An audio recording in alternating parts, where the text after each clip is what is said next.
Vietnam War was on at its height when I finished high school, 1969. And, you know, when I was a sophomore in high school, I thought of going to West Point. I definitely wanted to go into the military. I didn't really want to go to college. I didn't feel ready for college. I didn't feel like it was relevant to me, and I did want to go in the military, but it was a very, very bad time to go in the military. And my dad asked me if I wanted to see our local congressman, because you have to get a congressional appointment to go to West Point. And I thought that I had wanted to go to West Point when I was a sophomore in high school. I definitely did not want to go to college. I didn't feel ready for college, and it didn't seem relevant to me at the time, but I wanted to go in the military.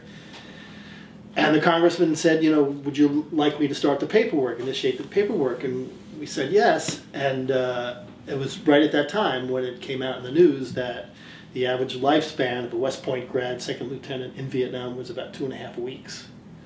So I think my dad and I said, you know, this is probably not a great idea right now.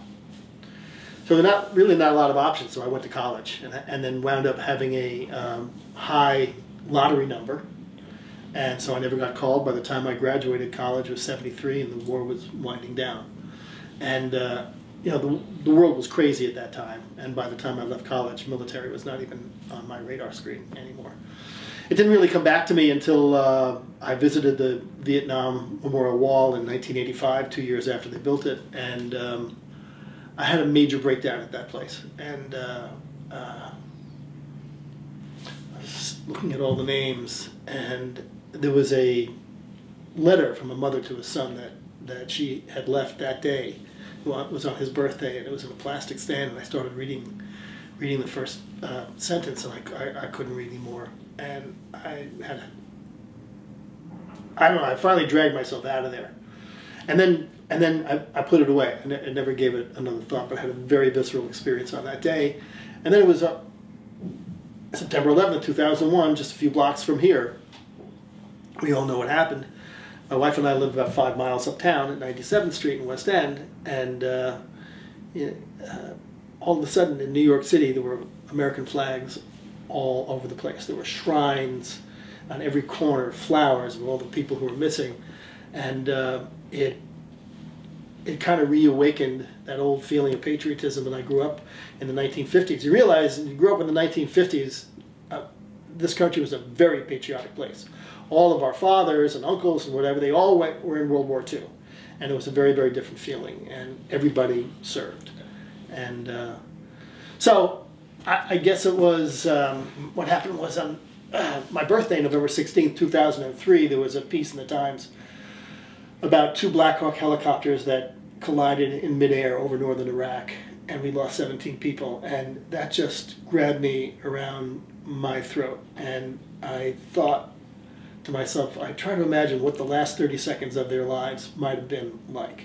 Of course, you could never know. And it just made it very real and present to me. So I said to myself, I'm going to make a large image of a Black Hawk helicopter, which is in this book now. And that was 2003. So I did a lot of research on the internet for images of Black Hawk helicopters, and I made a small little 9x12 study.